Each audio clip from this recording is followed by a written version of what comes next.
buenísimos días para la gente de América y para la gente del Pacífico, buenas madrugadas, que supongo que todavía ni les ha amanecido. Estamos en la última de las clases magistrales del ciclo de conferencias Me quedo en casa con vida sana. Y en esta ocasión tenemos el honor y el privilegio de tener como profesora a Lara Bernal, que ya sabéis que le he copiado el apellido porque como es sobrina mía y es una de mis sobrinas geniales, pues ella nos va a explicar hoy algunas cosas sobre una metodología que utiliza de manera profesional. Lara es psicóloga de formación y como lleva ese bendito apellido de Bernal, pues es una mujer inquieta, con muchas ganas de saber, que no es fácil que su mente se quede tranquila ante las respuestas convencionales y lleva toda la vida haciendo cosas que nadie esperaba, ni ella misma. Es una mente creativa y una artista. Estudió psicología, pero ha derivado su quehacer profesional hacia el ámbito de la expresión gráfica. Lara se dedica a transcribir en forma gráfica, mediante unos hermosos dibujos que vais a ver luego, situaciones. Por ejemplo, es habitual en su vida profesional que vaya a las reuniones de los comités ejecutivos de algunas corporaciones grandes, ONGs o empresas multinacionales, y ella transcribe al papel, dibuja las reuniones, dibuja a las personas, las cosas que se dicen y el espíritu de lo que allí acontece, y con eso se lo entrega grabado en un video y se lo entrega en un formato de papel enrollable grande como una pared, para que haya constancia de lo que ha ocurrido desde un punto de vista no convencional. No es lo mismo para nada, en absoluto, ver una reunión de un comité ejecutivo grabado en un video que dibujado por Lara o por su equipo. El trabajo que hace Lara tiene una aplicación enorme al ámbito de la docencia y de las terapias.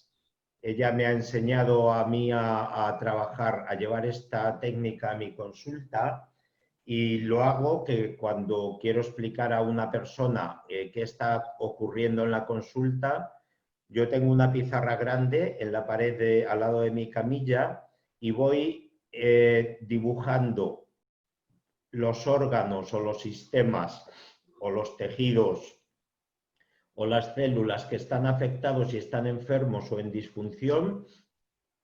Voy escribiendo la sintomatología y a otro lado voy escribiendo los tratamientos. Cuando termino la consulta, mi paciente tiene en la pizarra ordenado toda la sintomatología con el nombre de las patologías que padece, dibujado en el centro de la pizarra las disfunciones con los órganos y los sistemas o lo que esté afectado, y al lado los tratamientos. Esto permite que yo vaya a un ritmo mucho más lento que si solamente hablo, que mi paciente lo vaya integrando de manera mucho más razonada porque lo escucha y lo ve. Y además, cuando ha terminado, le explico sobre el dibujo en la pizarra los detalles, la persona fotografía la pizarra y se lo lleva a casa. Y cuando llega a la casa y le preguntan, ¿qué te ha dicho Fernando? Dice, mira, te lo voy a enseñar, y saca su teléfono, lo muestra y le describe sobre las imágenes lo que yo le he explicado. Y en síntesis, esto es lo que yo hago en el ámbito de pensamiento visual, de visual thinking. Pero ahora Lara Bernal pues nos va a explicar y nos va a detallar lo que vamos a hacer. Os advierto que necesitáis tener algo de papel donde dibujar y un marcador, un rotulador, una cosita de estas que utilizamos para dibujar, ¿de acuerdo? Así que quien no lo tenga, que lo busque, y cuando quieras, Lara, pues adelante. Bueno, Pues muchas gracias, estoy súper contenta de estar aquí hoy con todos vosotros y vosotras. Para mí, la verdad que es súper divertido dar un taller así o una conferencia porque lo que os voy a contar me gusta mucho y espero que sea útil. En mi caso es tanto útil a nivel profesional como a nivel personal y realmente si lo hubiera descubierto antes en mi época de estudiante, creo que hubiera facilitado mucho mi trabajo, mi desempeño, ¿no?, en el estudio. Entonces, os voy a empezar, os voy a compartir a veces una presentación y otras veces vamos a dibujar juntos. Entonces, os voy a hacer trabajar.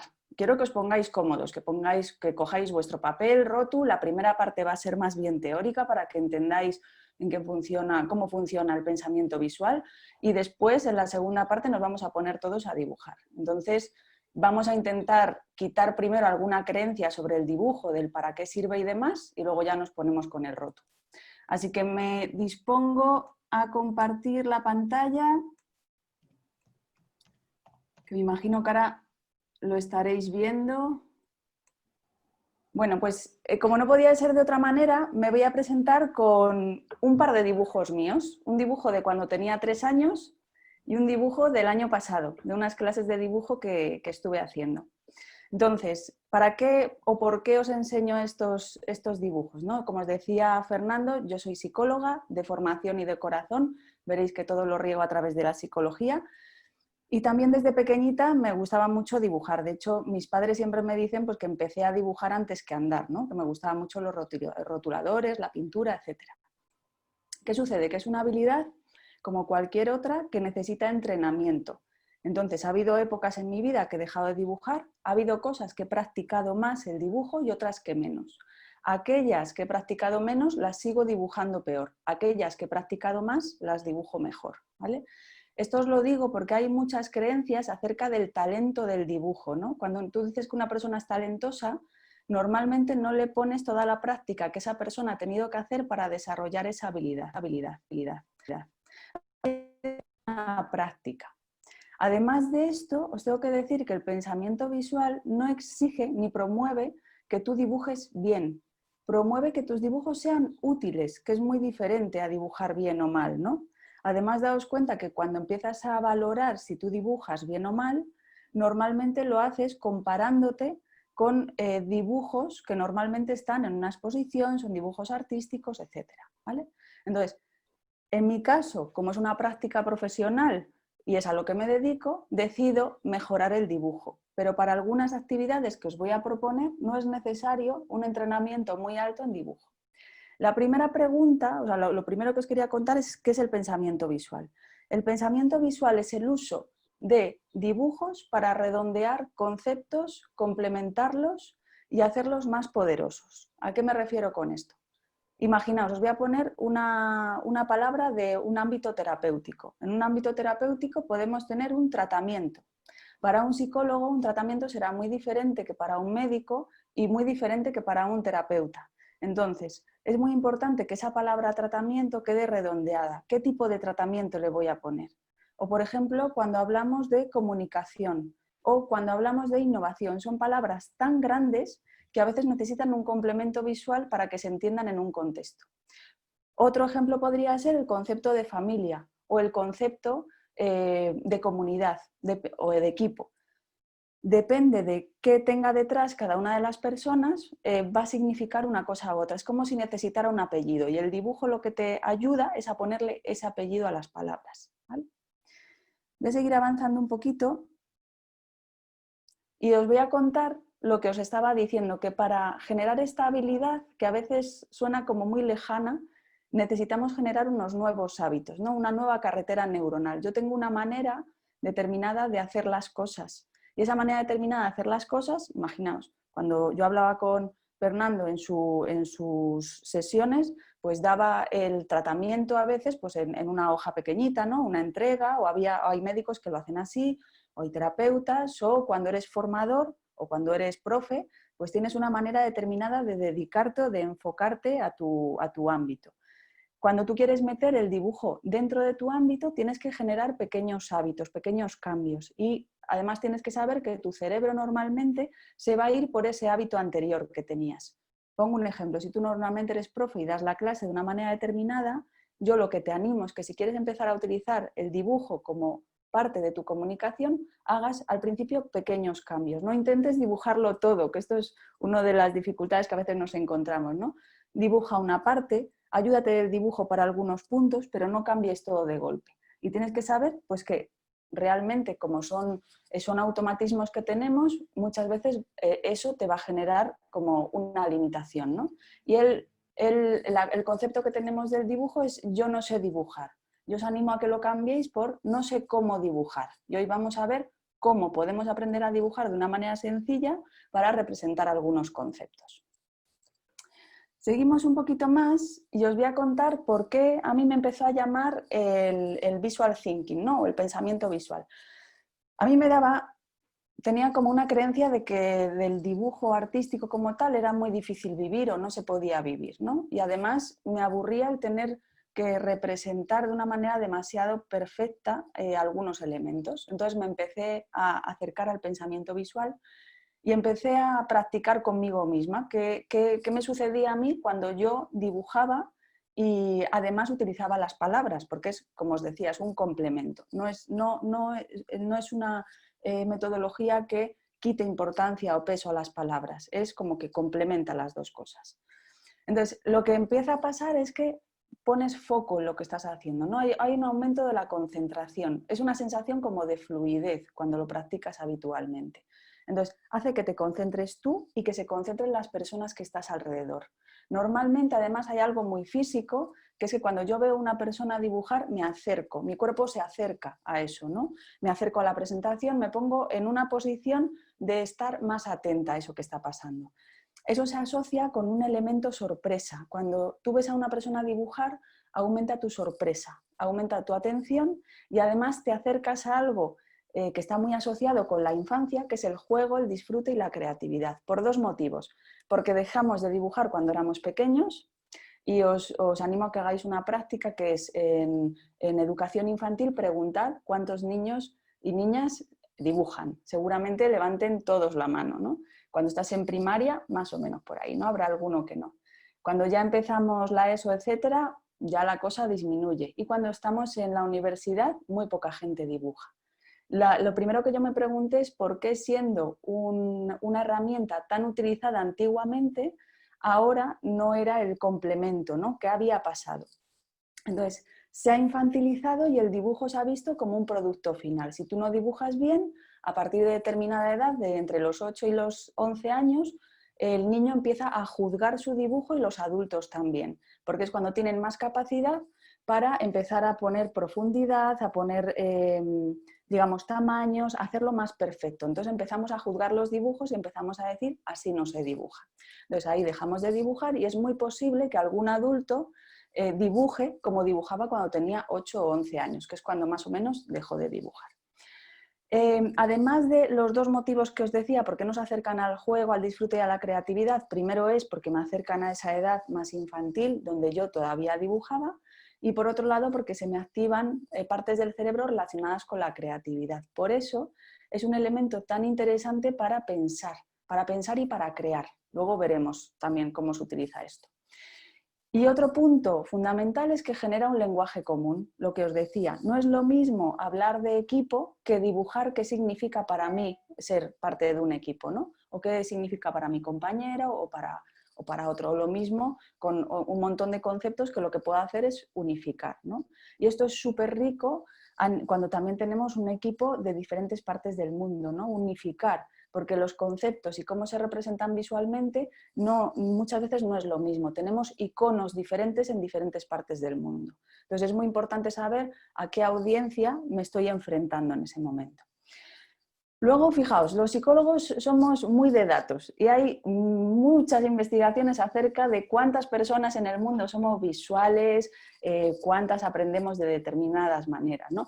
He visto de todo, 60%, 80%, 90%, lo somos todos. Entonces, bueno, me quedo con una media ahí, más o menos, un 80% de la población, por lo menos, le resulta atractivo lo visual. O sea, lo que a mí me sucede, lo que decía Fernando, yo muchas veces dibujo en formaciones, dibujo en reuniones y dibujo en conferencias, ¿no? Entonces puedo dibujar en un formato físico, como si fuera toda esta pared, ¿vale? O en un formato analógico. Cuando en una conferencia grande dibujo en un formato físico, que es una pared entera, unos 3 metros aproximadamente, lo primero que hace la gente según se levanta es acercarse al panel. Lo que os digo, genera de primeras curiosidad. Luego tengo que ver si eso está bien dibujado, si tiene sentido para la gente y entonces empezar a integrar mejor la información, ¿vale? Entonces, es una herramienta muy poderosa para comunicar, para enseñar, para aprender y para idear, ¿vale? Y se utiliza de manera distinta en todos estos puntos que os digo. Pero la base es la misma, es decir, el cómo yo realizo las cosas, la práctica que vamos a hacer hoy nos vale para todo, ¿vale? Bueno, continúo y os voy a dar una visión que para mí cambió el enfoque sobre el dibujo. Os pongo tras la pista de una chica que se llama Brandy Agerbeck.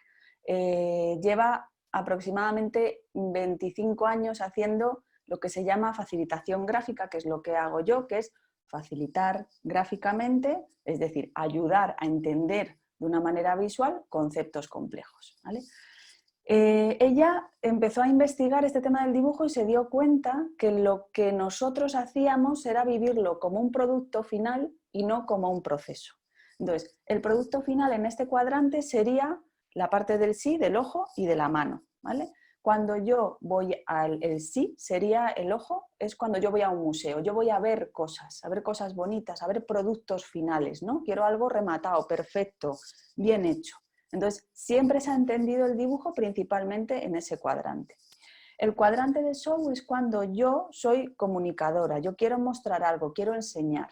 Entonces, lo voy a vivir en un inicio como proceso, voy a crear algo, pero luego lo voy a enseñar. Entonces, como lo voy a enseñar, tiene que tener una cierta imagen, una imagen adecuada para que la gente que tengo delante lo entienda, ¿vale? Entonces, seguramente tenga que refinarlo un poco, pero no es ni de lejos tan perfecto como el cuadrante del ojo, ¿vale?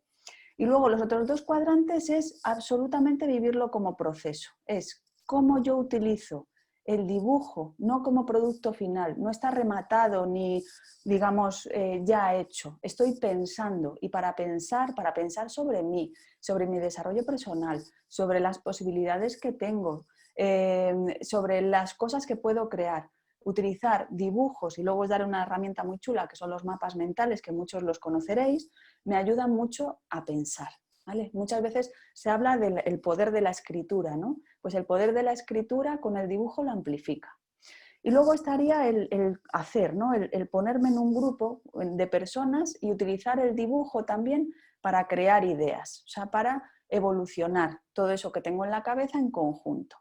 Entonces estas son como las aplicaciones para que veamos que el dibujo no solo sirve para ir a un museo y ver cosas chulas, ¿no? O ver un libro de ilustración o ver unos dibujos infantiles, sino que tiene muchas más aplicaciones, ¿vale?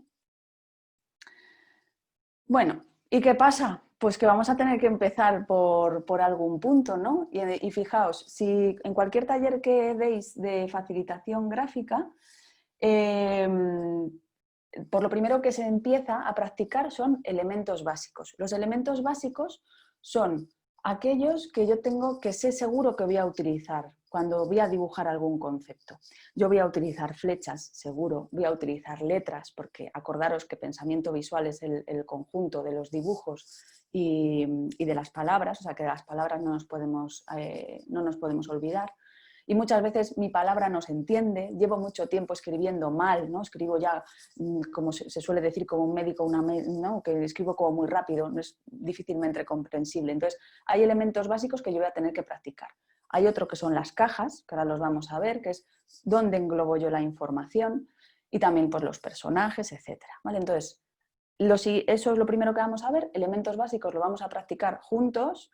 Y luego vamos a practicar el diccionario visual, que es el dibujo ya de algunos conceptos. Os voy a proponer algunos conceptos para que dibujéis en casa y en mi caso los voy a ir dibujando en directo.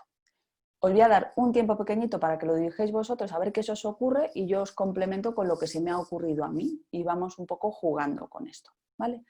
Después de esta parte vamos a ver un poquitín de mapas mentales, simplemente para que tengáis un enfoque. Así que nos metemos manos a la obra, dejo de compartir esta pantalla porque voy a compartir mi iPad que es donde voy a dibujar. Bueno, me gustaría saber si estáis todos preparados, rotu o lápiz en mano.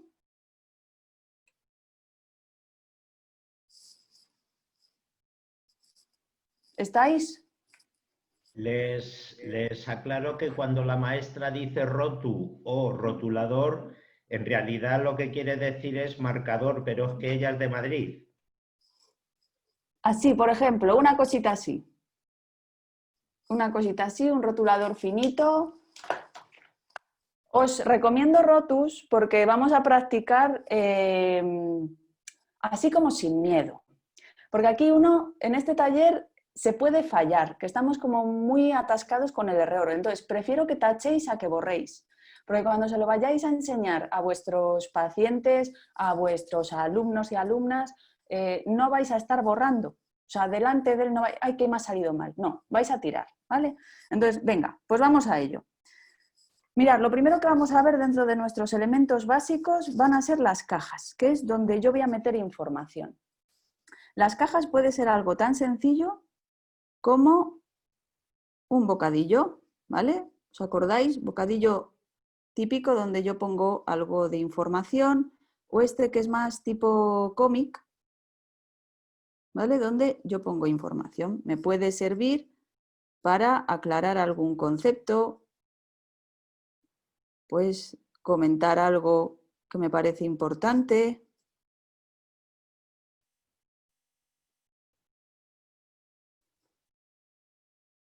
También podemos utilizar las cajas para marcar los títulos o los grandes conceptos que voy a trabajar con esta persona. En el ámbito terapéutico, cuando yo hago sesiones de coaching o sesiones de desarrollo personal, muchas veces yo y mi paciente o mi cliente hacemos estas, pues digamos, utilizamos pensamiento visual y marcamos mediante cajas los principales temas que queremos tratar en esa sesión. ¿Vale? Las cajas pueden ser lo que se nos ocurra. Espero que estéis dibujando porque de eso se trata, ¿eh? Que ahora no tengo ojos para miraros. Vale, entonces, además de eso, podemos utilizar cajas muy chulas, que es ¿de qué estoy hablando? ¿Estoy hablando de tener buenas ideas? Pues puedo hacer una bombilla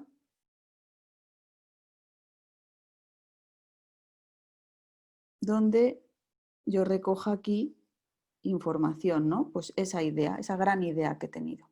Entonces, os aseguro que incluso para utilizarlas de manera sencilla no es lo mismo visualizar información que hacerla visual.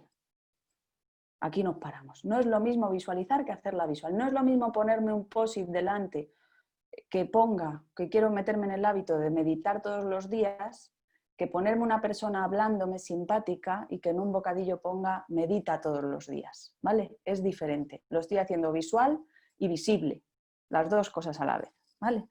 ¿Qué pasa? Que a nuestro cerebro le gusta jugar, le gusta lo diferente, se engancha con esto. Entonces es importante darle placer a nuestro cerebro y el dibujo le genera placer.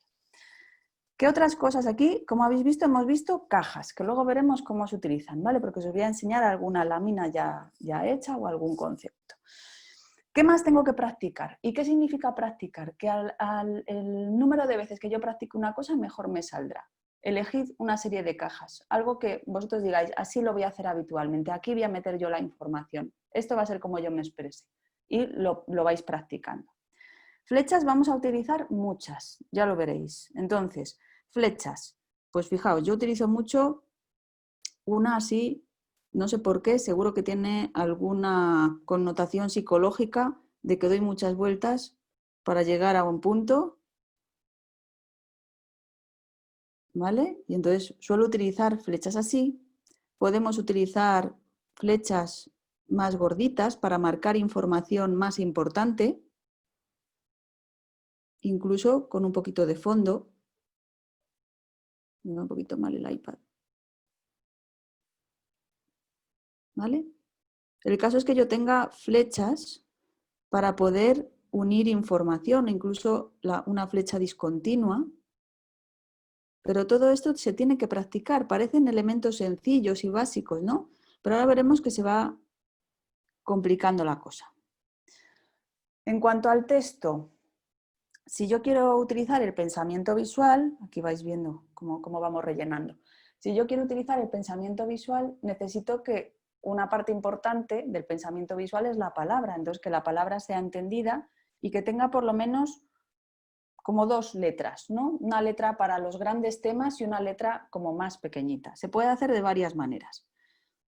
Fijaos, voy a utilizar la palabra visual o visual. Esta sería la mayúscula, ¿vale? Ahora voy a escribirlo en minúscula y yo, por ejemplo, hace nada he cambiado mi tipografía de la A. Y os aseguro que es un reto, pero me tenía que hacer entender, ¿no? O sea, la A siempre la hacía como muy rápida, no me paraba en hacer la A. Entonces es importante que si queremos transmitir información, por ejemplo, si somos profes, terapeutas y demás, cuidemos cómo nos comunicamos. Y una herramienta de comunicación es la palabra. Además de eso, puedo juguetear con algo muy sencillo, que es con las mayúsculas hacer una más pequeña y luego una más grande. Una más pequeña y una más grande. Fijaos, una grande, una pequeña. Grande, una pequeña. Grande y una pequeña. Entonces le doy como más dinamismo, ¿no? Y le puedo añadir algunos efectos para recalcar algún concepto que me parezca importante, ¿vale?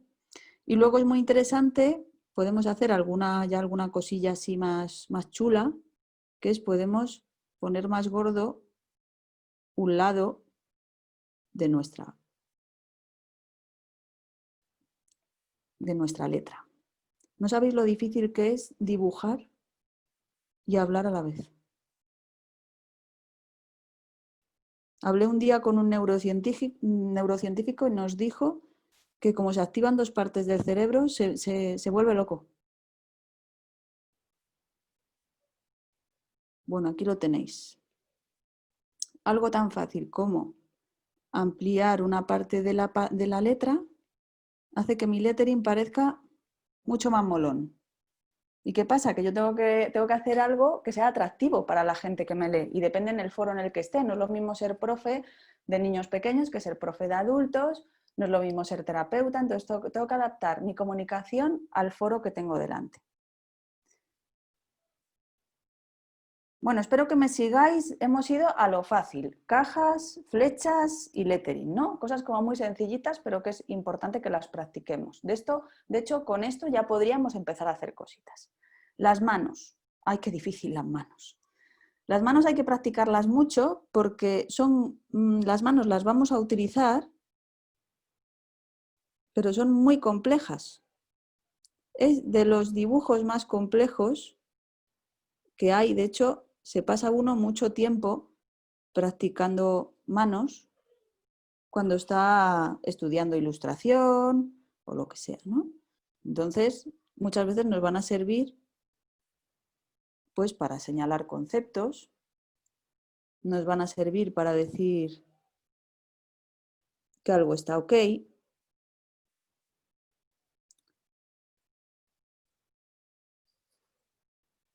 Y entonces necesitamos tener unas manos practicadas para que me salgan, ¿no? Yo pueda poner aquí un concepto, por ejemplo, y se vea que eso es lo que yo estoy marcando como ok.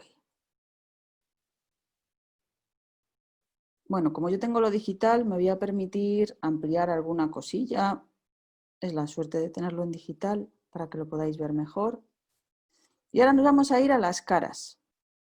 Y aquí, terapeutas, psicólogos, profes, os animo a que practiquéis esto que es muy chulo. Vamos a ver las caras. Venga, pues vamos a ponerle título a nuestras caras. Estas dos las vamos a hacer en torno al enfado.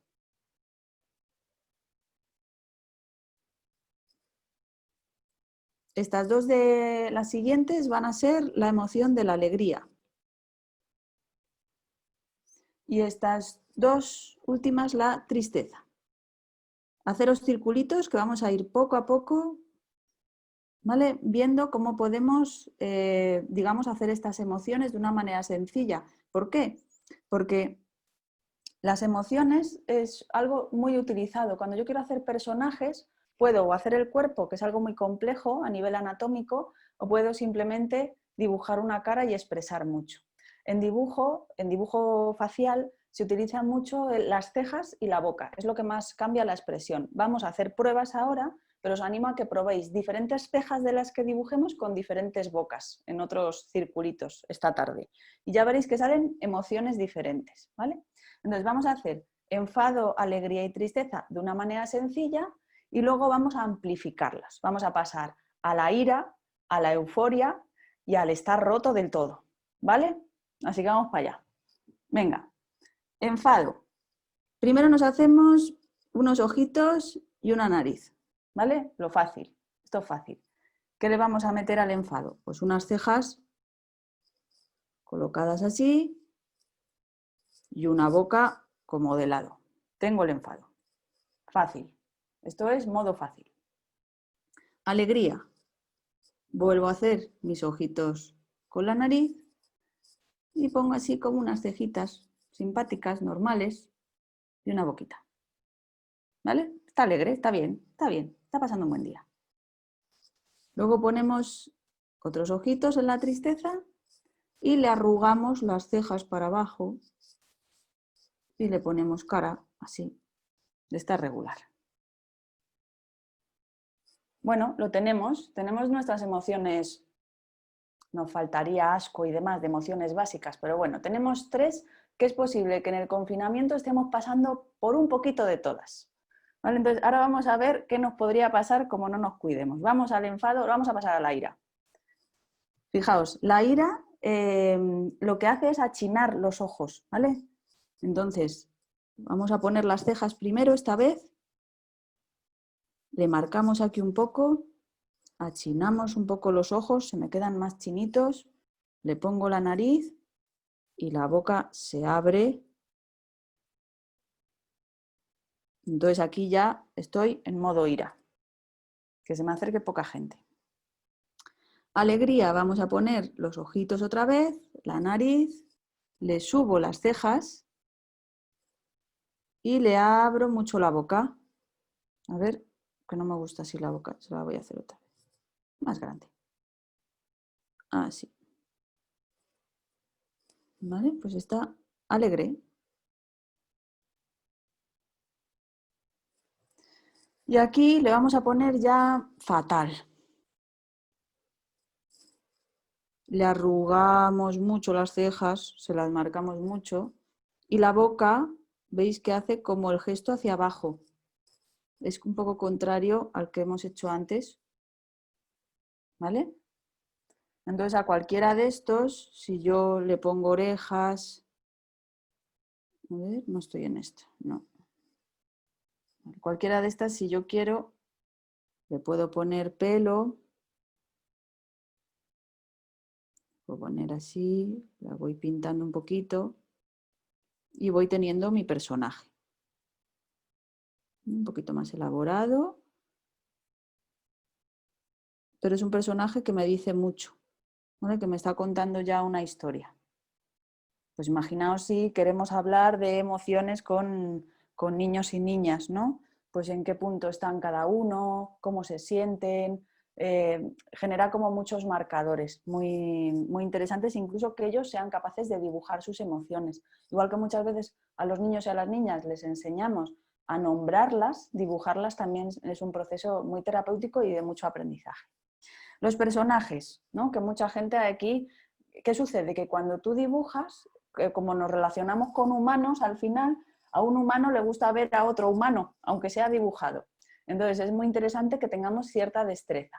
Pero la suerte es que no hace falta que sea un humano realista. Yo puedo hacer un hombre palo o un hombre estrella, hombre o mujer, que ahora os voy a enseñar cómo se hace, o elaborarlo un poquito más. Pero con eso nos valdría. Si yo sé hacer una persona palo, perfecto. Entonces, personajes. Vamos a empezar con el personaje palo. Personaje palo, pues le puedo hacer así como con extremidades y saludando. Fijaos, hay una cosa que se llama efectos, que es esto que he hecho aquí, que son una tontería, estas flechitas de aquí, pero que ya me da la idea de que este personaje está saludando. Entonces los efectos de rapidez, estos otros efectos que he puesto aquí, ¿no? Como que le vibra la cabeza de lo contento que está, o aquí que le vibra la mano porque está saludando, son elementos que mejoran mi dibujo, ¿vale? Que lo hacen como más entendible. El hombre estrella o la persona estrella es tan fácil como esta, se utiliza mucho. ¿Vale? Entonces es simplemente hacer este tipo de dibujo, ¿vale? Que yo lo pueda poner un poco de alguna manera y utilizar un poco sus extremidades. Os pongo aquí un ejemplo porque fijaos lo que pasa con el pensamiento visual, que en el pensamiento visual sí se puede copiar. Entonces, este es un monigote que con mis compañeros nosotros hemos hecho durante mucho tiempo, pero que lo podéis copiar perfectamente y hacerlo vuestro. Es un monigote un pelín más elaborado, pero que con nosotros nos permitía dar un poquito más de información. Aquí os está saludando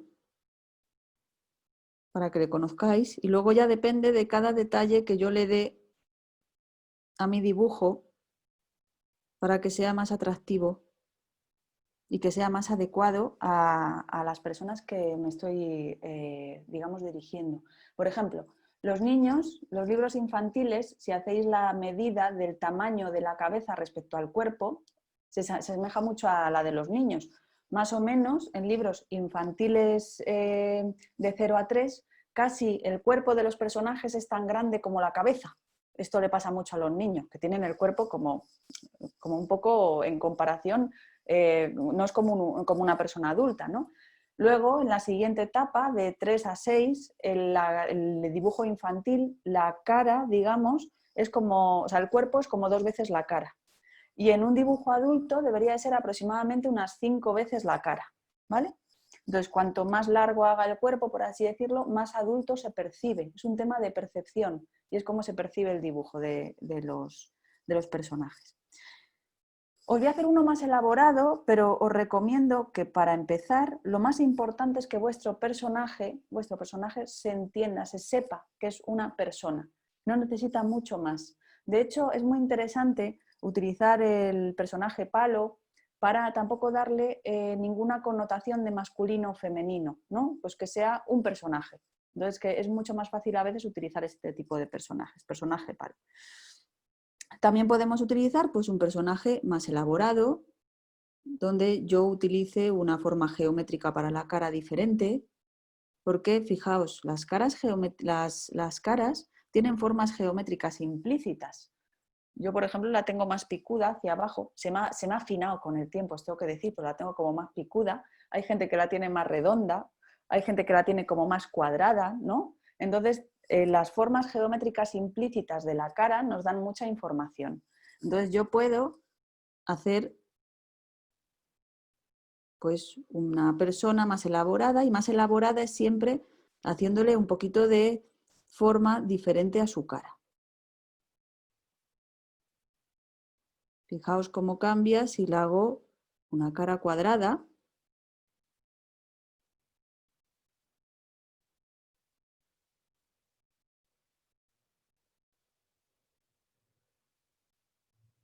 Y yo os animo, porque queda muy chulo para la diversidad de mis dibujos, utilizar diferentes formas faciales, ¿vale?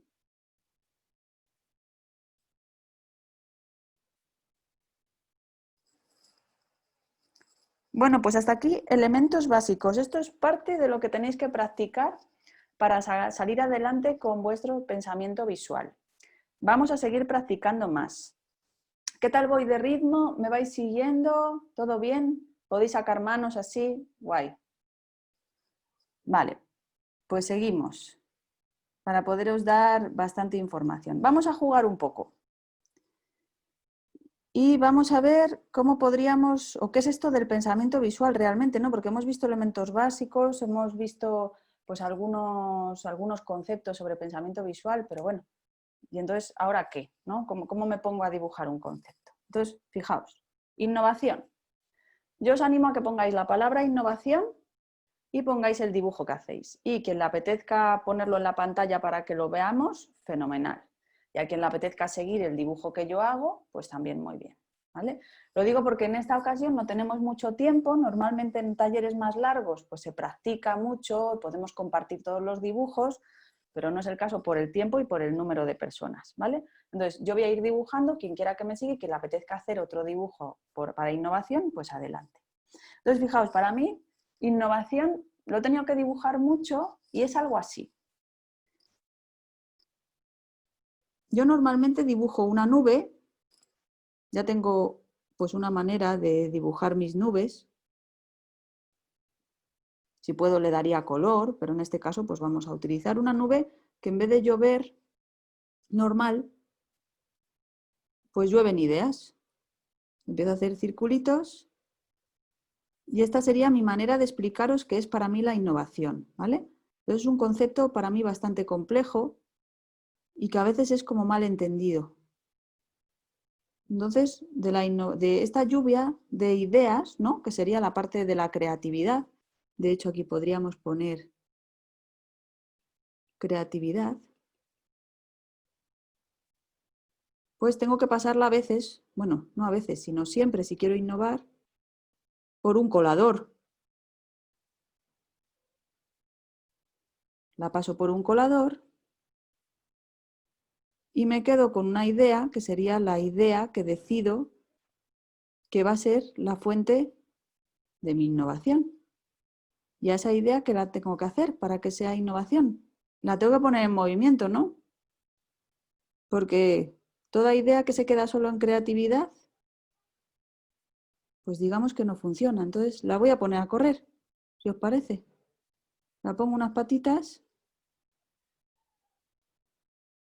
¿vale? Y es una idea que está en movimiento. Entonces esta sería mi manera de explicaros qué es la creatividad para mí. El uso del color es muy importante en visual porque nos genera también como conceptos diferentes. Entonces yo podría poner color a diferentes ideas y marcar una con un color especial que va a ser finalmente la elegida. Y aquí, digamos que lo que hago es contar una historia, y aquí os voy a decir que el humano es está absolutamente anclado a las historias. Hemos evolucionado a través de historias. Entonces, si yo uno el poder de las historias con el poder de lo visual, puedo contar una historia y generar un anclaje. Un anclaje en mi cerebro porque estoy pensando sobre un concepto y de las cosas más importantes para aprender es pensar sobre ese concepto y estoy haciendo un anclaje emocional, algo que me hace sentido, que realmente comprendéis profundamente. Entonces, la comprensión profunda de un concepto hace que se adhiera mejor. Entonces, esto sería, por ejemplo, el concepto de innovación. Pues aquí os he dicho, seguramente algunos de vosotros tendréis otro concepto de innovación o lo refinaríais más, o si estuviéramos haciendo, ¿os acordáis el cuadrante del do? Si estuviéramos ahora juntos delante de una mesa, habría matices de esto. Y alguien diría, no, Lara, pues mira, es que la idea que se filtra realmente tiene también cosas rosas, ¿no? Tiene partes de las otras ideas, porque cuando haces un filtrado de ideas, pues no es la idea original, sino que seguramente se haya quedado con matices. Y entonces iríamos añadiendo diferentes conceptos de las diferentes personas que están participando con nosotros, ¿vale? Entonces de ahí la riqueza, ¿no? De poder definir a través del dibujo, pues un... Bueno, de la palabra, ¿qué sucede? Yo tengo que tener en cuenta dos cosas. El concepto habitual, o sea, la imagen que a mí se me viene históricamente, que yo tengo como tratamiento, y luego si quiero meterle algún matiz. Yo le quiero meter un matiz, tratamiento, normalmente cuando se pone la palabra tratamiento a veces aparece un frasco, está muy asociado a algo médico, a píldoras, ¿no? pero jolín, es que mi tratamiento es natural o mi tratamiento es terapéutico y está enfocado a la psicología, entonces ¿cómo lo puedo hacer? Hay una manera que es, vamos a representar esos diferentes conceptos y ver si tienen alguna unión entre sí. Esto es un ejercicio muy divertido. Fijaos, tratamiento, hemos dicho, o a mí se me ocurren cosas como que cuando yo pienso en tratamiento, me imagino a veces un bote con una etiqueta. O sea, aquí nos vamos a ir a lo habitual. Y seguramente un par de píldoras al lado, que encima me las imagino, no sé de dónde me viene esto, me imagino que de anuncios y demás, como blanca y roja, blanca y azul, ¿no? Unas píldoras así. Vale, pero yo digo, ostras, es que mi tratamiento tiene muchos más matices. Es que de hecho puede ser un tratamiento natural. Natural, naturaleza, naturaleza verde, naturaleza, plantas. Y entonces decido pues que mi palabra de tratamiento también tiene que tener pues algo natural. Y no solo eso, ¿no? Yo tengo aquí una planta, voy a intentar hacer un poco frondosa, a ver si me sale. Sino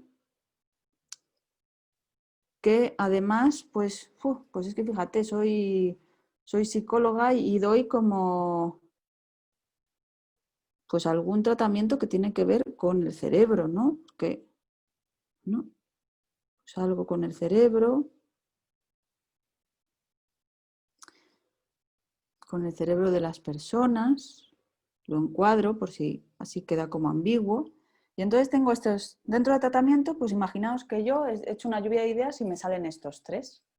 ¿Vale? Aquí puedo, en la palabra tratamiento, poner dos. ¿Por qué? Porque, o poner una, o, no, o ver si las tres las puedo asociar, porque si a alguien yo le doy en mi foto, imagínate que soy terapeuta y tengo una pizarra y voy poniendo pues, los síntomas, dónde está afectando en mi cuerpo y luego pongo el tratamiento, si yo le asocio un dibujo, esa persona ya sabe por dónde van los tiros. Ya saben que es un tratamiento que van a ser pues, tomar unas dosis de lo que sea o que va a ser un tratamiento más natural. Digamos que le estoy mandando mensajes a su cabeza, ¿no? A su cerebro. Está entendiendo un poquito más profundamente las cosas. Entonces puedo utilizar esto, simplemente poner alguno de ellos o puedo hacer una conjunción de ellos. ¿Vale? Que podría ser pues que en mi tarrito, porque el tarrito puede ser un tarrito como más rústico, más chulo, un poquito menos, digamos, medicalizado, porque no quiero centrarme tanto en eso, pues le puedo poner aquí unas hojitas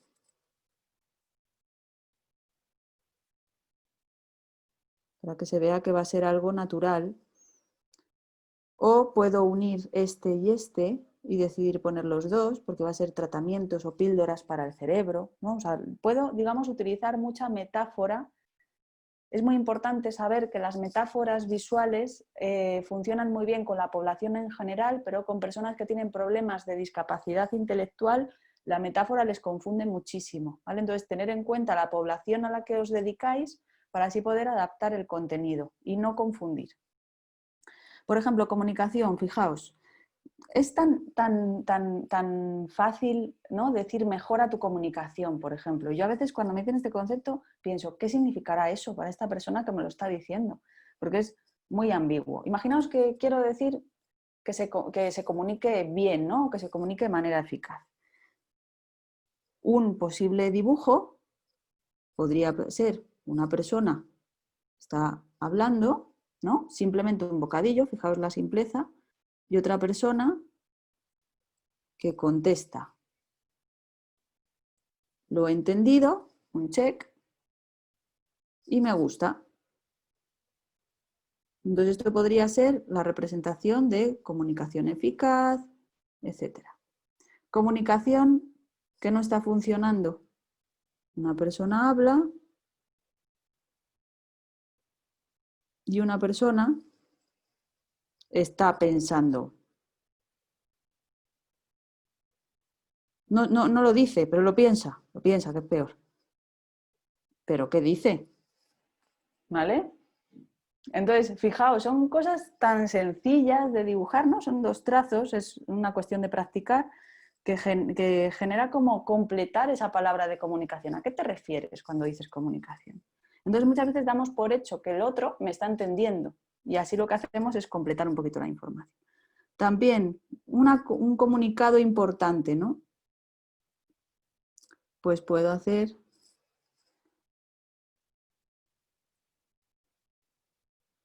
¿vale? En la comunicación que salga de este megáfono. Que os digo que el megáfono se nos está quedando atrás, que ya no todo el mundo lo entiende. Luego esa es otra.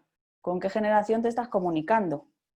No dibujes un Walkman para todo el mundo porque la gente no lo entiende. Entonces hay que saber con quién me estoy comunicando, ¿vale? Esto es importante. Emociones, lo hemos visto, ¿no? Pero podríamos poner, imaginaos que en vez de emociones, ¿no? Pues es que tanta gente habla de emociones, pues vamos a intentar dibujar gestión emocional. Bueno, hasta aquí bien, ¿me seguís? Que a lo mejor estoy yendo un pelín rápido, pero se me está pasando el tiempo. Tío, tú me cortas, ¿eh? Bernal, tú me dices si me tengo que parar ya.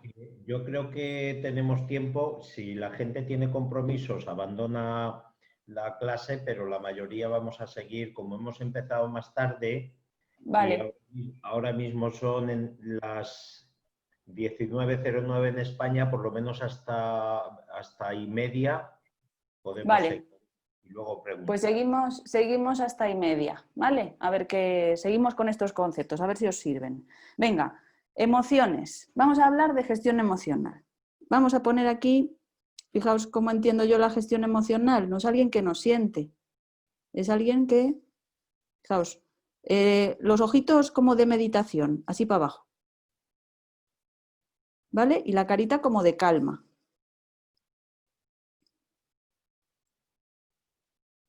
Una persona que está en calma. ¿Vale? Entonces, ¿qué le va a pasar? Ostras, ¿es que gestión emocional es estar en calma? Hombre, no. Vamos a ponerle un poquito más de matiz. Una persona así.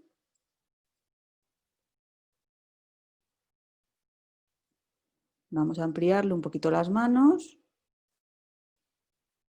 A ver, porque va a estar sujetando su mundo emocional.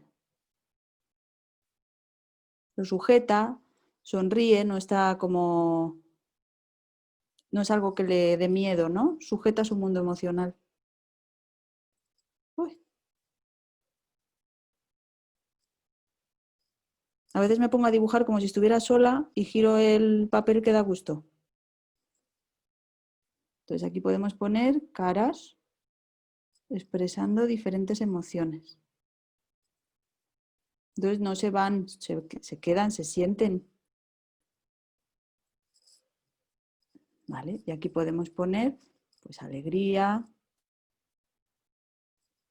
enfado, que ya sabemos dibujarlo. Podemos poner también estados de calma. ¿Y qué otra podríamos poner? Hemos dicho alegría, tristeza.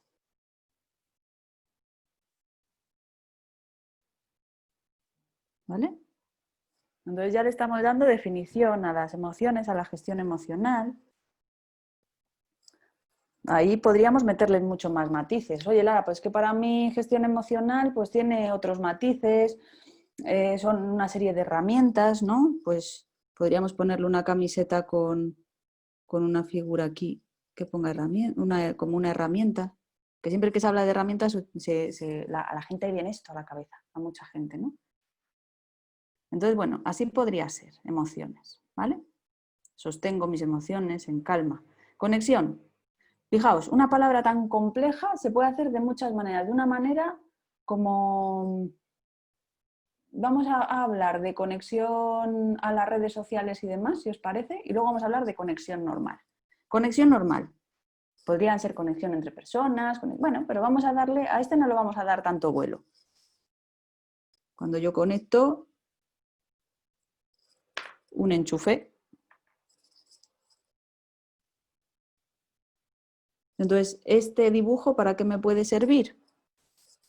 Pues yo puedo poner aquí una palabra,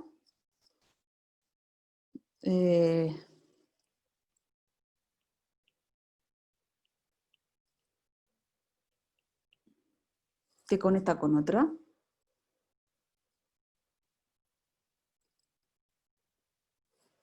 ¿Vale? Entonces puedo utilizar algo tan sencillo como dibujar un enchufe para conectar palabras. Fijaos, vamos a utilizar, y esto es el reutilizar dibujos que vayáis teniendo vosotros, ¿vale? Vamos a dibujar un cerebro para la conexión digital que hemos dicho antes. Dibujo un cerebro más o menos que tiene, sabéis, como sus rayitas por aquí. Aquí está la amígdala. Y fijaos a esta persona lo que le pasa. Le va a salir un enchufe de aquí. Y va a estar permanentemente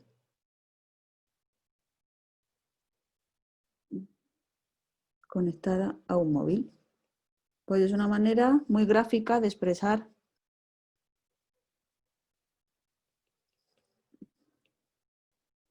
un poquito canalla también, pero bueno. Así como estoy dando más información, ¿no? Esto no estoy siendo sutil.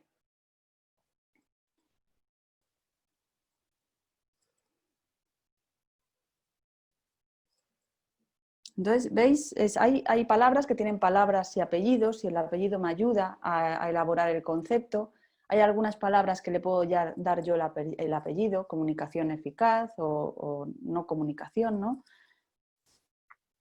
Ausencia de comunicación.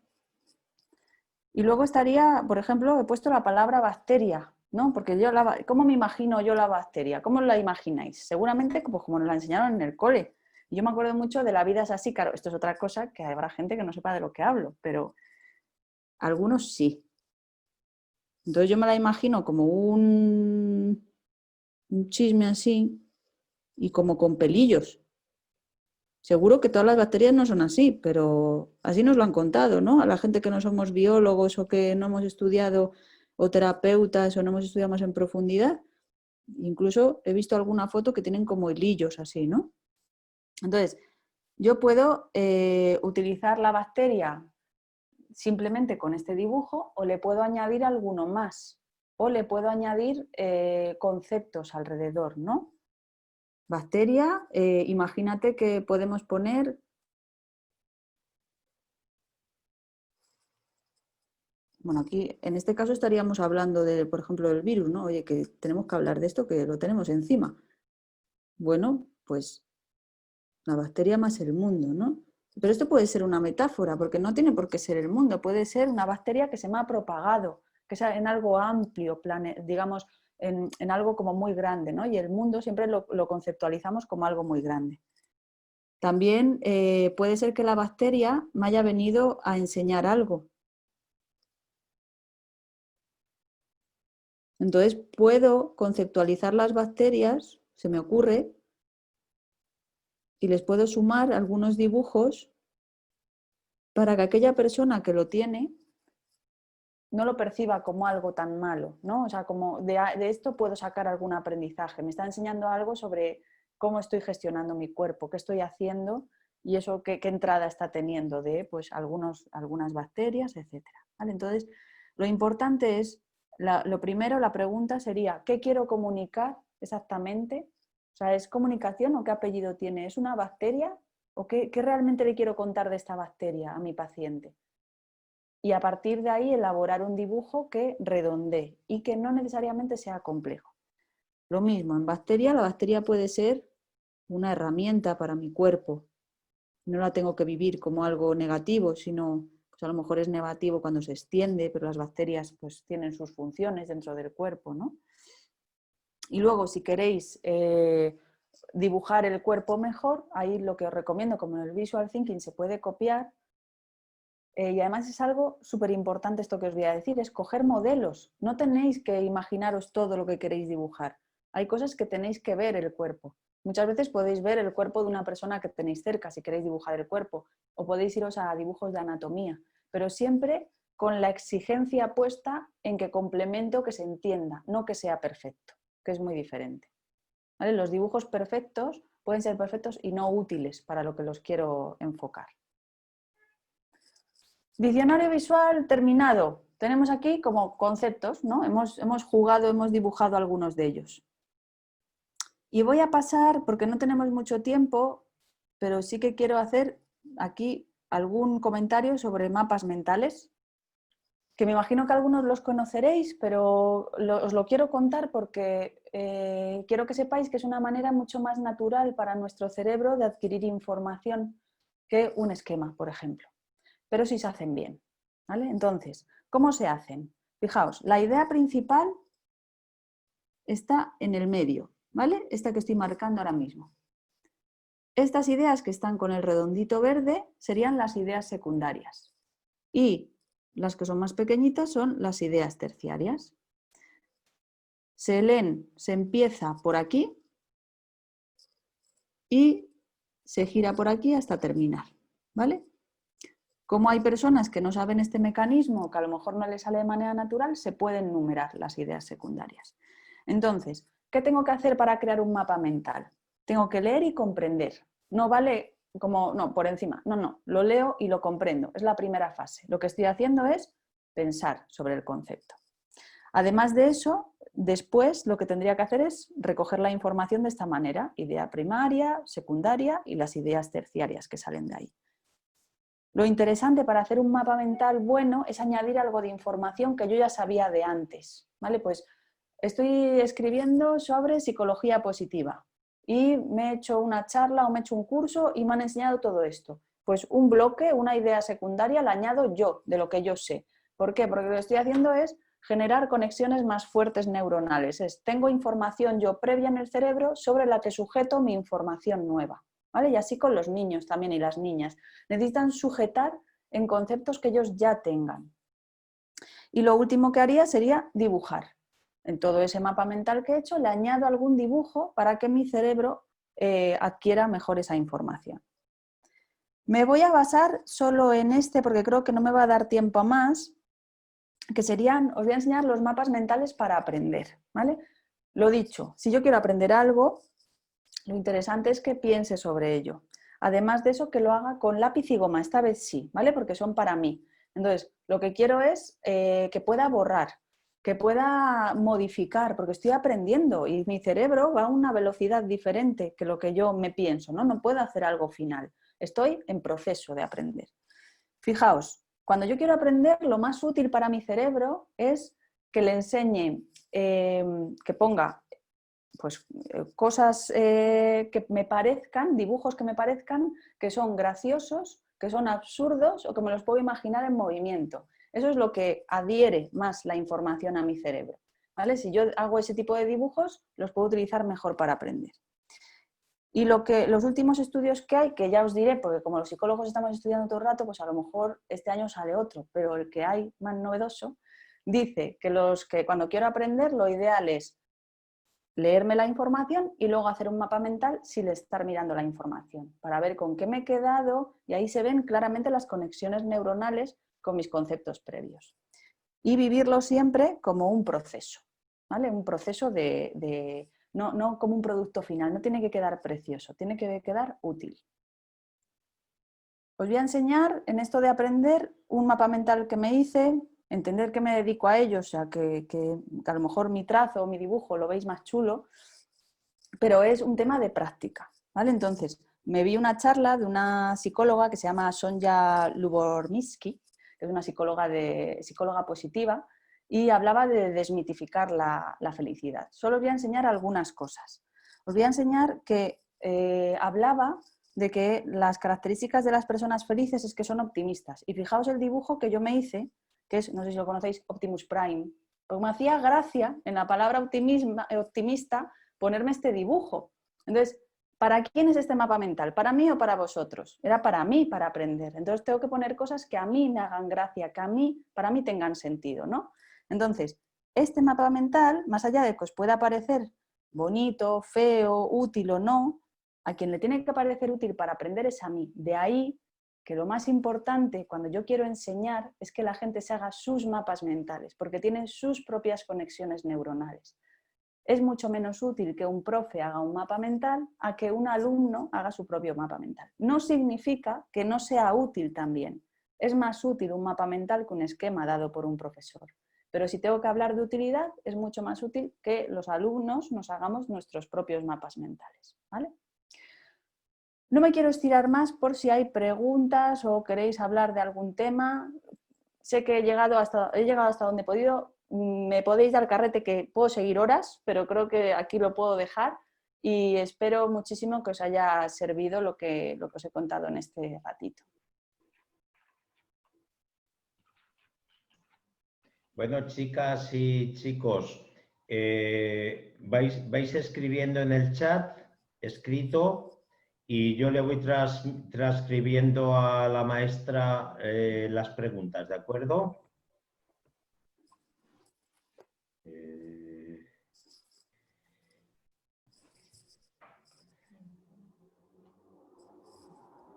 Lara, que si puedes pasar todos estos mapas mentales que tú hiciste, por favor.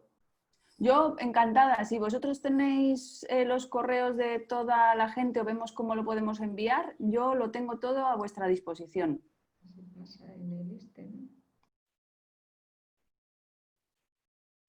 Lo que podemos hacer es que tú me los pasas a mí y yo los comparto en los grupos de WhatsApp de toda la gente. Claro, por supuesto. Todo lo que he compartido os lo paso.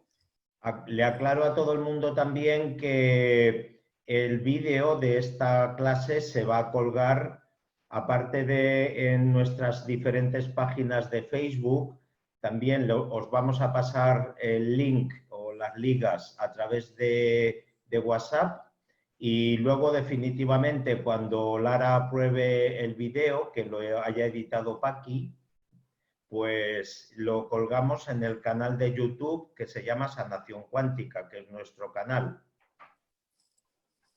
Y Estela Valderas, que le mandamos muchos besos desde acá, dice que si puedes compartir los autores de los libros que comentaste también, lo puedes poner en el WhatsApp. Lo paso, te lo paso también y os podéis volver locos si os hablo del libro, pero os pasaré unos cuantos para que empecéis. Bueno, pues para que te vayas volviendo loca, te voy a decir, nuestro amigo Diego, dice, ¿cómo enfocarías el visual thinking en el mundo del derecho? Él es abogado. Pues fíjate, el otro día que dimos un taller hubo dos personas, dos abogados, que estaban, al parecer hay un movimiento que tiene que ver con el mundo de la abogacía con el mundo del visual thinking, para explicar algunos conceptos complejos y hacerlo más, digamos, más entendible para las personas, ¿no? Porque muchas veces hay conceptos como muy complejos que en el mundo de la abogacía y donde os movéis, ¿no? En vuestro ámbito se entienden muy bien, pero para una persona, imaginémonos como yo, puede ser un concepto muy complejo.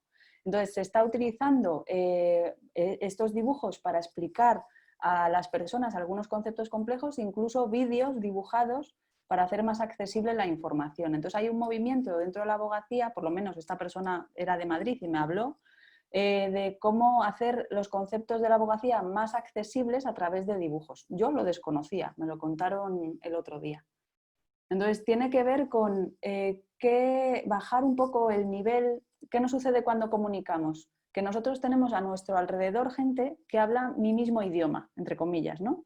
Entonces es muy importante que baje el nivel e intente comunicarme con el resto de personas sin utilizar términos técnicos. Si utilizo algún término técnico, es muy interesante dibujarlo para que se complemente, digamos, ese concepto, ¿no? Y las personas lo anclen y tengan un concepto más completo. Pero vamos, es para echarle un ratito a esa pregunta. Lo que sucede es que imagino que lleva un tiempo de reflexión para ir visualizando los conceptos, porque, no sé, por ejemplo, servidumbre de paso, que es un concepto claro. de la propiedad. ¿Cómo explicar eso? Pues a priori yo creo que hay que hacer un grupo de trabajo, reflexionar sobre los conceptos y ir haciendo pruebas hasta definirlo de manera gráfica, ¿verdad? Justo eso es lo que hicimos con una fundación que trabajamos que se llama Fundación Juan 23, que estaban intentando explicar a personas con discapacidad intelectual el proceso de, ¿cómo se llamaba? Este proceso donde tú cedes tu autonomía, ¿no? O sea, que otros pueden decidir por ti, pueden decidir sobre tus bienes, etc. Y entonces la gente con discapacidad intelectual no era capaz de entender qué le iba a pasar, ¿no? Entonces analizamos toda la información con gente con discapacidad intelectual y dibujamos en un equipo de 20 personas estos dibujos, estos conceptos complejos, ¿no? Entonces, bueno, era chulísimo. O sea, fue súper divertido y muy interesante poder dibujar todo esto con las personas que lo van a utilizar, ¿no? Porque este es el otro concepto. ¿Qué tipo de personas meto para pensar sobre eso? ¿Meto solo abogados? Lo ideal sería que no. Meto abogados y meto gente que va a recibir esos conceptos, ¿no? Para que entre todos realmente se saque el concepto más útil. Muy bien. Mira, Galaxy 520, que es un nombre muy común, nos dice: hola Lara, el mapa mental es para aprender. Una pregunta, ¿es similar o igual al cuadro de visión para lograr metas y sueños, nuestro propósito de vida?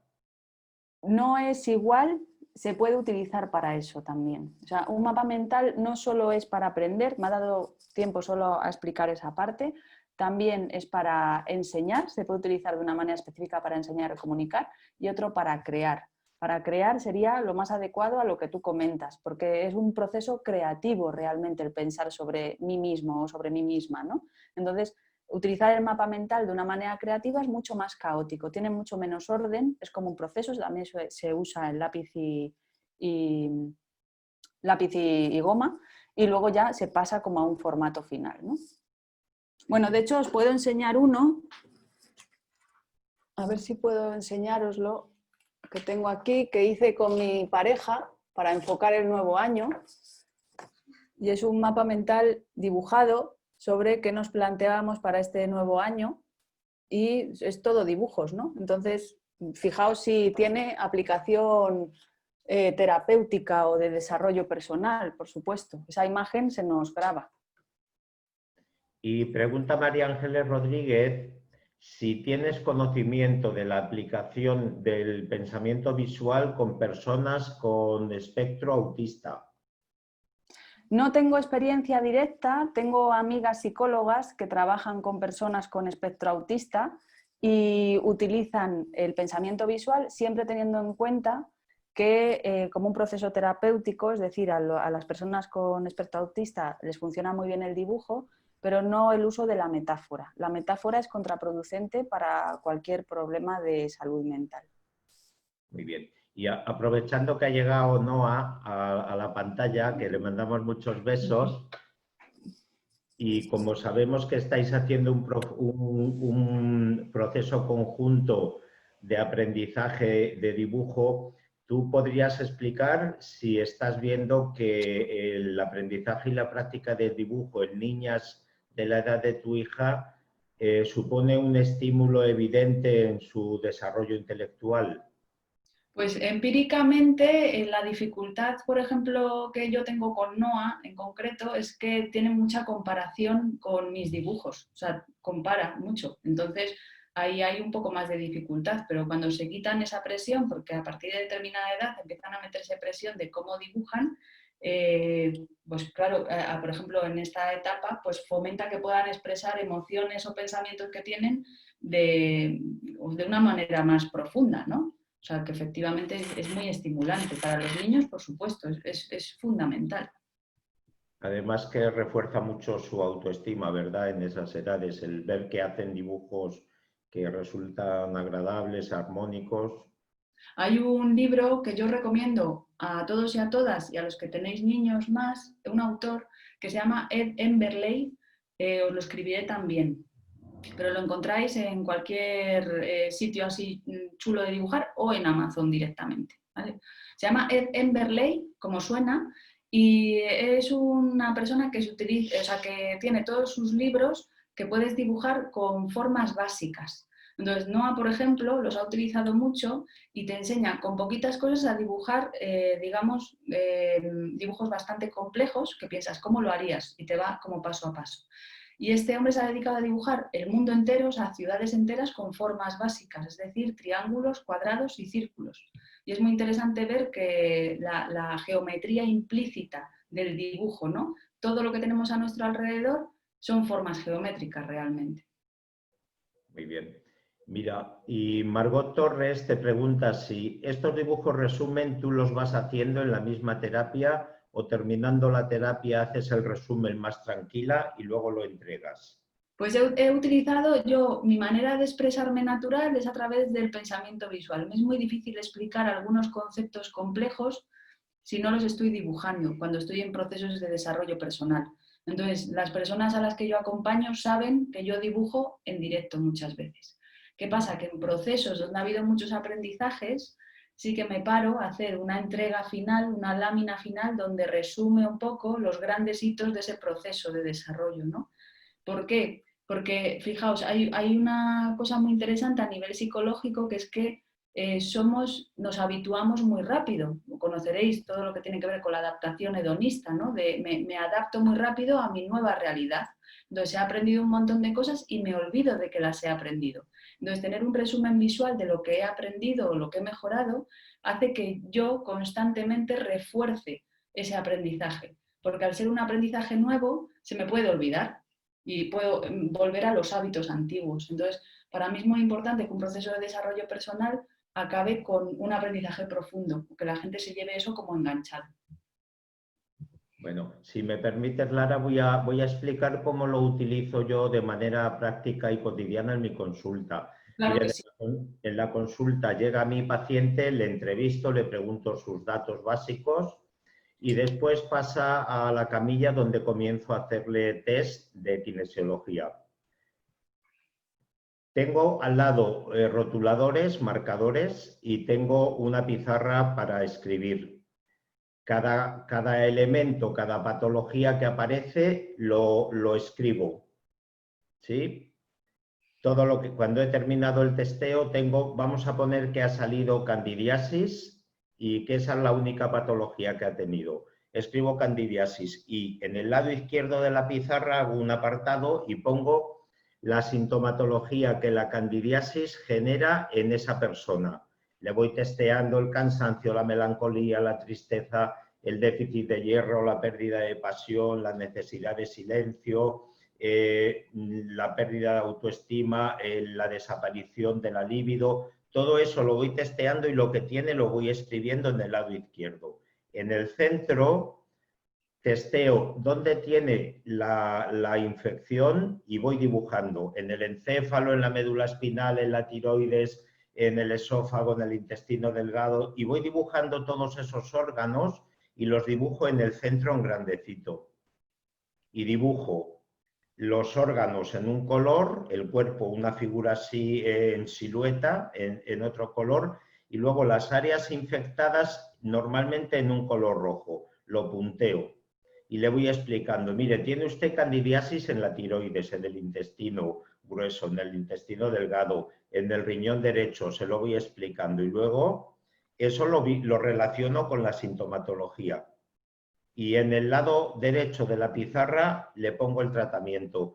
Va usted a hacer esta dieta sin estos alimentos, va usted a tomar estas gotas y va a tomar jugo de limón para el pH y va a tomar alimentos ricos en hierro y todo eso se lo dibujo y cuando hemos terminado y lo hemos comentado, entonces fotografiamos eso, pasamos de nuevo a la mesa de trabajo de despacho y le escribo su informe, le adjunto la fotografía impresa en el informe y le doy el papel con todo el informe de lo que tenía, de los síntomas, de los tratamientos, la fotografía y se lo firmo.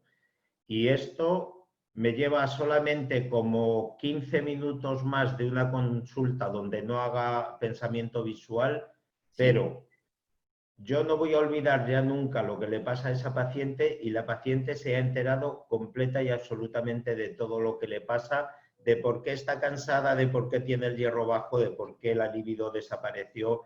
de por qué ya no siente las cosas como antes, etcétera, ¿no?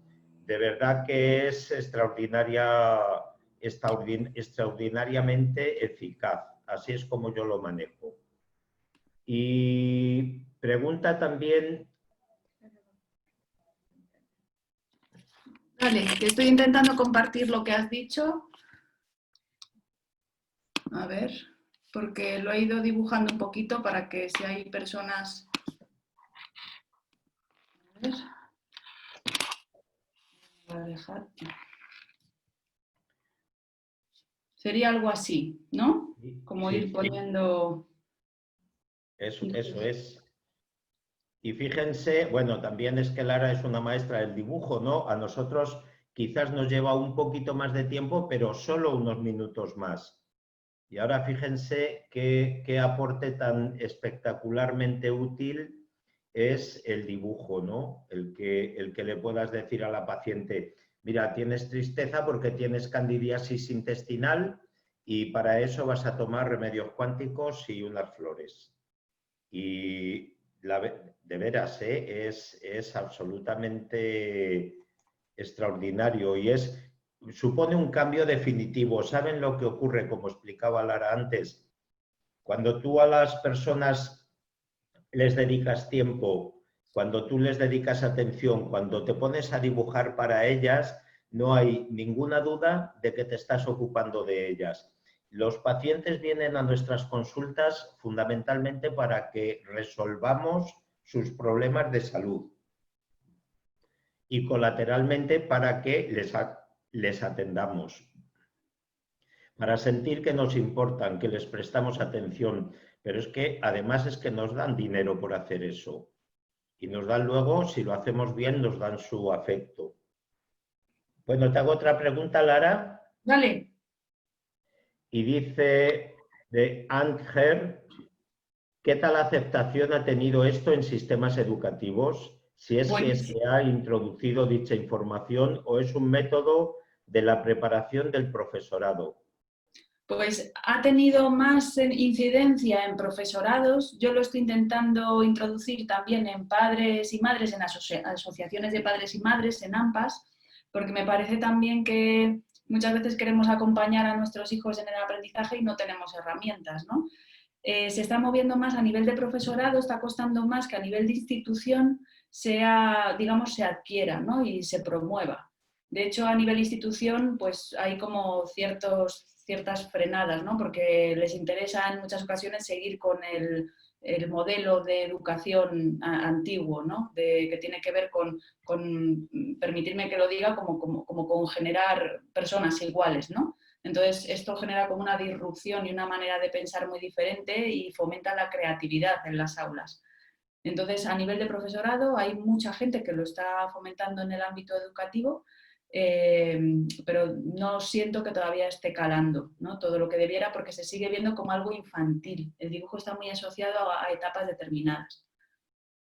Muy bien. Y Rosa Sánchez, desde Algeciras, en España, te comenta, me encantó, es una pena que no puedas dar otro curso. Soy monitora de pintura. Qué bien. Bueno, doy talleres fuera de este contexto. De hecho, el viernes y el sábado damos 2 talleres cortitos online. Y bueno, pues que talleres online estamos dando. Nos podéis encontrar en @visualmateria, tanto en Twitter como en Instagram. Y ahí estamos haciendo lo que podemos. Nos encanta tener diversidad, personas de diferentes contextos, ¿no? Porque nos nutre muchísimo. Hemos tenido grupos loquísimos y ha sido increíble, ¿no? Poder juntar todas esas disciplinas y ver cómo nos podemos nutrir unos de otros. Entonces, y a mí me hubiera gustado también que fuera más larga, pero ya veis que me encanta el tema, o sea que de aquí puedo estar hablando horas. También supongo que aprovechando esta coyuntura, una opción que imagino que Lara tiene es que se organice un grupo de la gente de nuestro ámbito y que Lara nos haga un curso para nosotros. Por supuesto. Sí, eso vosotros decidid y nos ponemos manos a la obra. Este tema, habéis visto casi de 1 hora, tiene muchísima profundidad y aplicaciones. porque también hablamos, los mapas mentales se trabajan en mucha más profundidad, las metáforas visuales también, se debe y se tiene que practicar mucho más, aunque sea al inicio, y ha sido como una pildorita, ¿no? Pero el tema tiene mucha profundidad. Y dice Tecla Kurjuweit, me gustaría ver los dibujos grandes de 3 metros que hace Lara, por favor. Pues hala, vamos a ello. Que no se quede nadie con ganas. Voy a ver qué puedo enseñaros por aquí. Alguno que sea de vuestro, así que sea interesante. Vamos a ver. Vale, os voy a enseñar un resumen de una asociación que fui a dibujar. Os puedo enseñar uno muy bestia, no os voy a meter tanto. De una asociación que fui a dibujar diferentes charlas que tenían que ver con la construcción inteligente y coherente con el medio ambiente, ¿no? Aprendo de todo, también os digo. Entonces es un panel que luego lo he digitalizado, pero era un panel que era más grande que yo y era como unos 6 metros aproximadamente. Entonces os comparto la digitalización. A ver.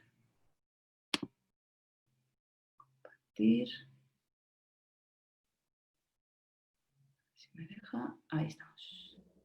Bueno, pues fijaos, esto es una asociación que se llama GBCE, donde fui a dibujar, pues era su 10º aniversario y fui dibujando todo lo que salía en la sala. Tenéis que saber que en este caso no es tanto el enfoque de aprendizaje, sino de que la gente ha estado en una charla, tiene una información determinada y se acerca. O sea, es un complemento. No puedes entenderlo si no has estado en la charla, ¿vale? Entonces hay diferentes maneras de ver el visual thinking.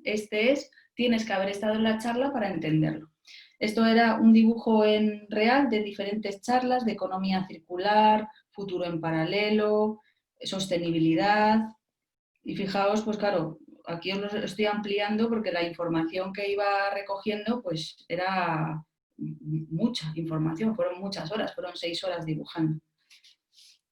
Y entonces esta sería pues toda la información que se va dibujando y luego cómo lo usan. Este panel pues lo utilizaron, se fotografiaron todos detrás, la gente iba haciendo fotos a diferentes partes que le había interesado. Entonces sería como un acta visual, un resumen de lo que ha pasado. La gente en ciertos eventos no está como para tomar notas y luego coge, fotografía el cacho de aquello que le ha parecido más interesante y complementa la información. Así que este sería un ejemplo de una lámina a gran escala. Os puedo enseñar alguna más, como en Cruz Roja, que estuvimos acompañando en un proceso de el proyecto social laboral de inclusión activa. Entonces estas eran pues diferentes comentarios de usuarias de la Cruz Roja Española, pues que nos iban contando los casos que habían vivido. Y luego, pues las acciones que querían llevar a cabo con los usuarios del centro, pues era un resumen. Esto era una reunión de unas 30 personas en diferentes partes de España. Entonces nosotros dibujábamos lo que hablaban para que ellos tuvieran un resumen visual pues de todo lo que se había hablado, ¿no? Entonces, bueno, son ejemplos de cosas que hacemos en directo, ¿no? Esto es en directo. En este caso, yo solo sabía el título. Yo sé el título y ya pues me apaño con el espacio y con lo que vayan contando.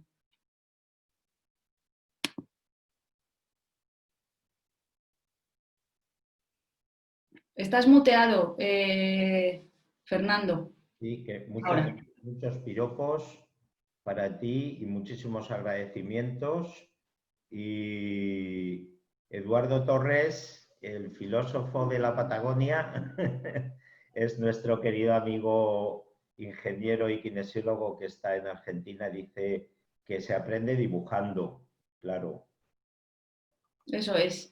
Porque muchas veces tenemos la presión de empezar a dibujar además y hacerlo de primeras, ¿no? Tenemos muy poca resistencia a la frustración con el dibujo. Lo hago y ya, y de hecho, si en los talleres que damos, cuando podíamos hacer talleres físicos, la gente se tapaba cuando estaba dibujando. Como no quiero que me vean cómo dibujo mal, ¿no? Entonces, la tolerancia a la frustración frente al dibujo es bajísima. Quiero hacerlo perfecto al principio y efectivamente hay que practicar.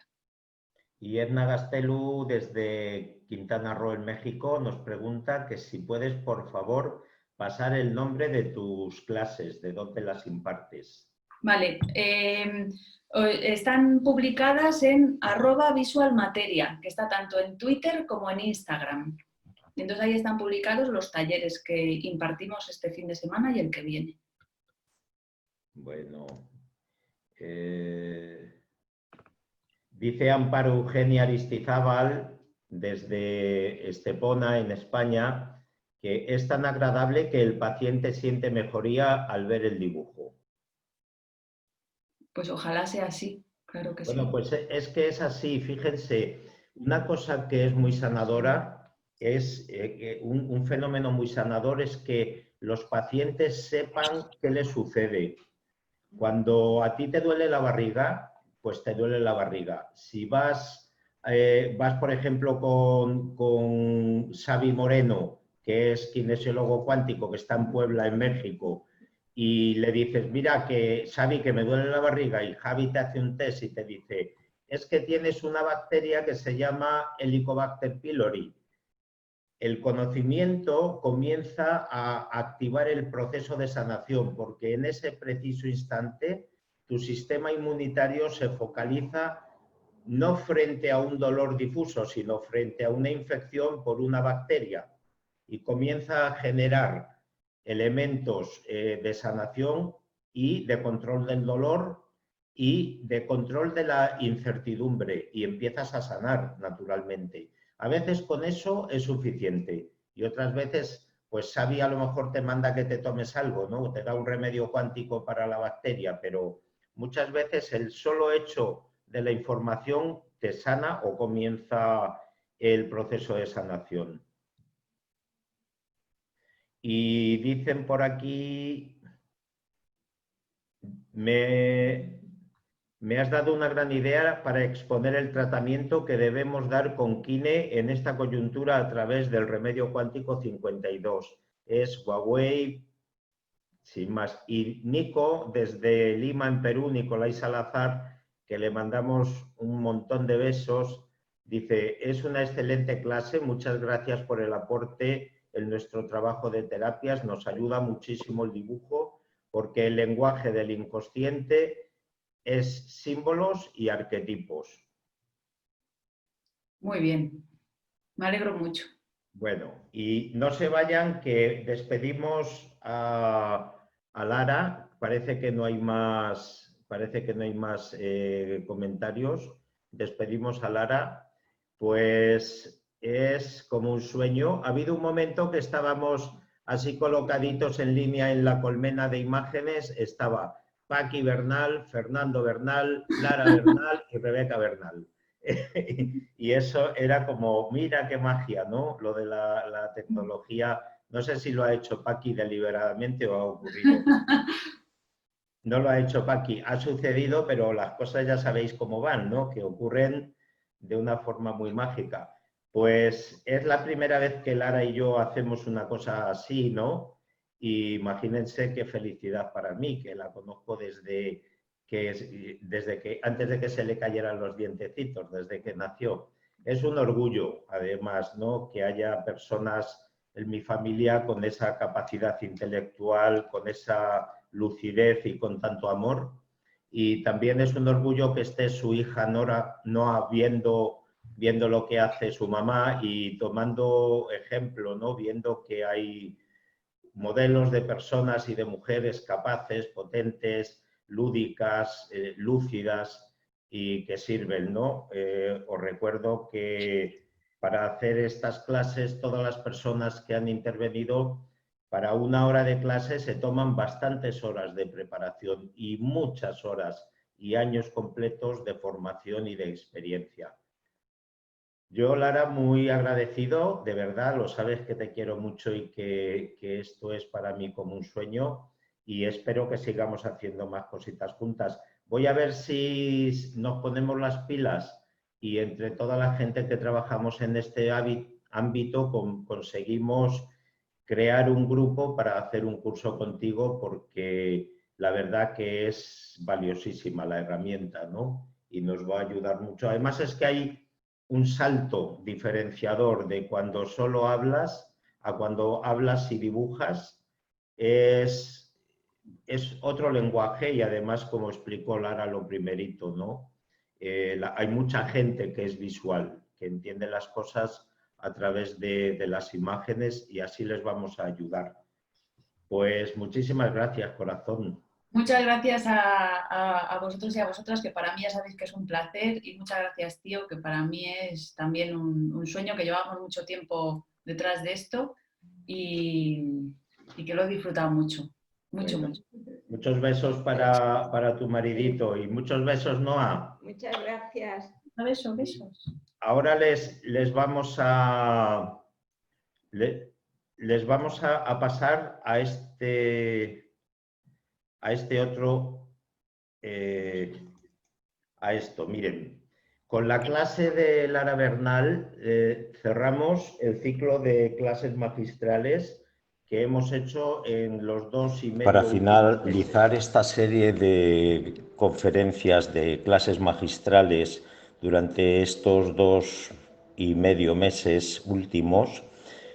No queremos hacerlo sin dar nuestro más profundo agradecimiento y todo nuestro cariño a Manuel Moreno, Luis Rodero, Giovanna Guamani, Vicente Rojas, Gisela Rojas, Silvia Montes, May Rivero, Jeremy Santillán, el padre Wilber Basilio Sequeiros, Lisette Encina, Álvaro Velasco, Carmen Rivera, Jorge Torres, Alejandro Vázquez, Sandra Villares, Pilar Cuadrado y Lara Bernal. Y por supuesto, darle nuestro más sentido cariño y agradecimiento al equipo infinitamente que desde Lima nos han apoyado con las transmisiones a través de la plataforma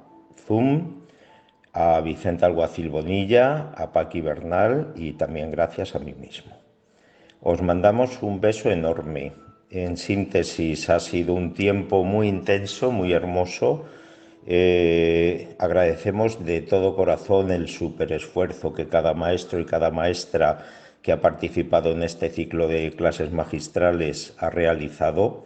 Sabemos que no es solamente ponerse delante de la cámara para explicar la lección, sino que eso lleva muchas horas de trabajo y muchísimas horas de formación a lo largo de muchos años. Pero de esta manera crecemos, de esta manera seguimos estando juntos y caminando en el mismo camino y con direcciones similares, y por eso nuestro trabajo está haciendo que las sociedades sean mejores, que progresen y que las terapias holísticas cada vez sean más reconocidas. Este grupo de clases magistrales ha elevado mucho el nivel de nuestra profesión. Han sido miles, muchos miles de testimonios de personas que han enviado su agradecimiento, y eso nos colma de felicidad. Que nuestras clases hayan llegado a mucha gente profesional, pero también a gente común que están al margen de nuestros quehaceres profesionales, es el símbolo de que lo estamos haciendo bien, de que esta vez lo que hemos realizado con el esfuerzo conjunto de toda esta gente ha valido la pena. Os mandamos muchísimos besos desde el Centro Vida Sana en Andalucía y deseamos que sigáis siendo felices, aprendiendo, enseñando y disfrutando de la vida. Un beso muy grande.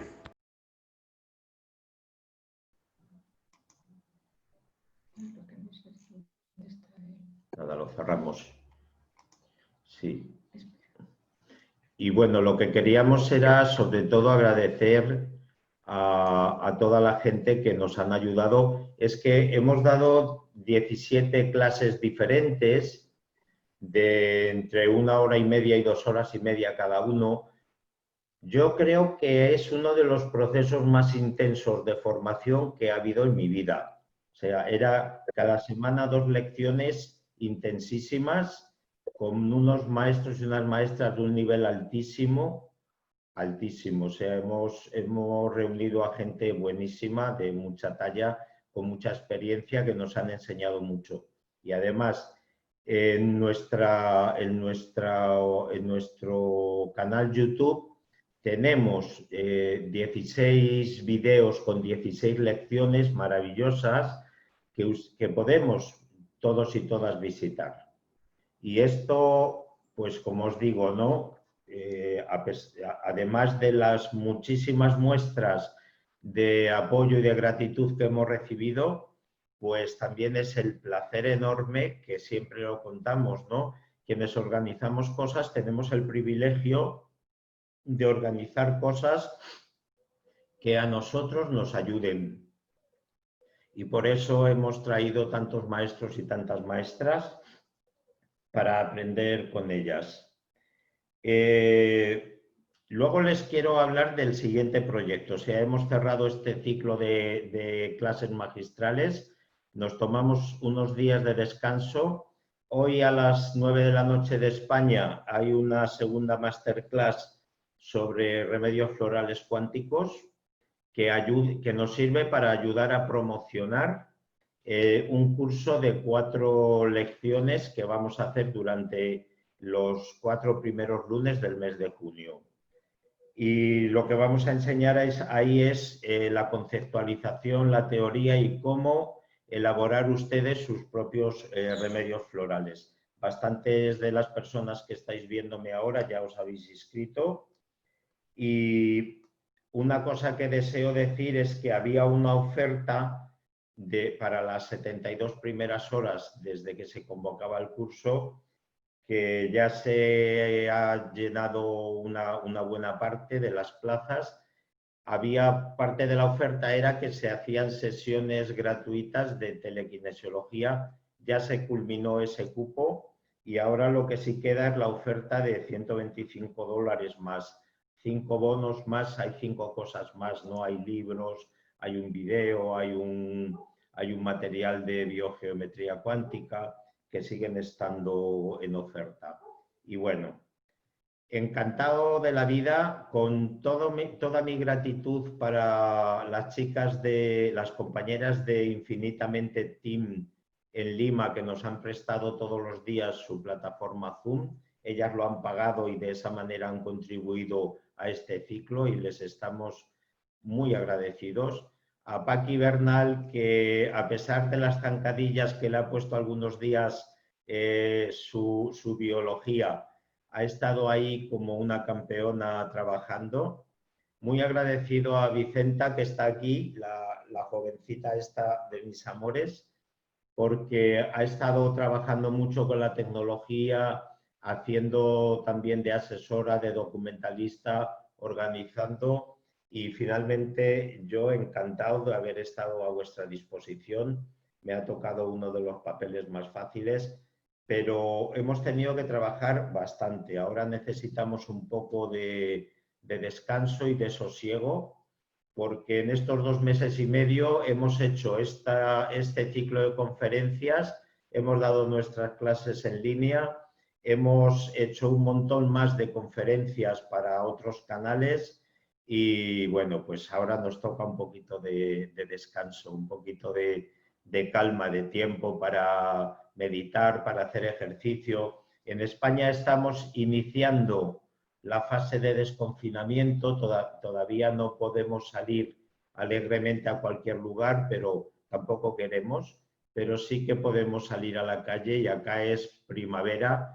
Llovió muchísimo y hay una primavera espectacular. Hay muchas flores, muchos pájaros, muchos animales, muchas nubes, muchas luces y a eso nos vamos a dedicar. Y mientras estemos en el campo paseando o en el sofá descansando o haciendo ejercicio, les vamos a tener en nuestro corazón, nos vamos a acordar de todos y de todas ustedes y les vamos a agradecer que estén ahí, que hagamos tantas cosas juntos y que de gente de tantos países y de tantos lugares tan diferentes, ¿no? Felices de haber incrementado mucho nuestros lazos con ustedes y de que se nos sigan ocurriendo ideas lúcidas y útiles. Como decimos siempre, seguimos sanando. Les mandamos muchos besos, cuídense mucho y sean muy felices. Hasta luego. Gracias. Muchas gracias, saludos. Mucho gusto, Luz Marlene. Muchas gracias, de bebé Iván y yo. Gracias desde México, muchísimas gracias, aprendí muchísimo, mi esposa también, nos has catapultado a lo máximo, gracias, y vamos a aplicar todo esto para bien, gracias. Placer, Luis Gustavo. Y señora, mucho gusto. Saludos a Reynosa. Bye. Ahí nos vemos, chao. Hasta luego.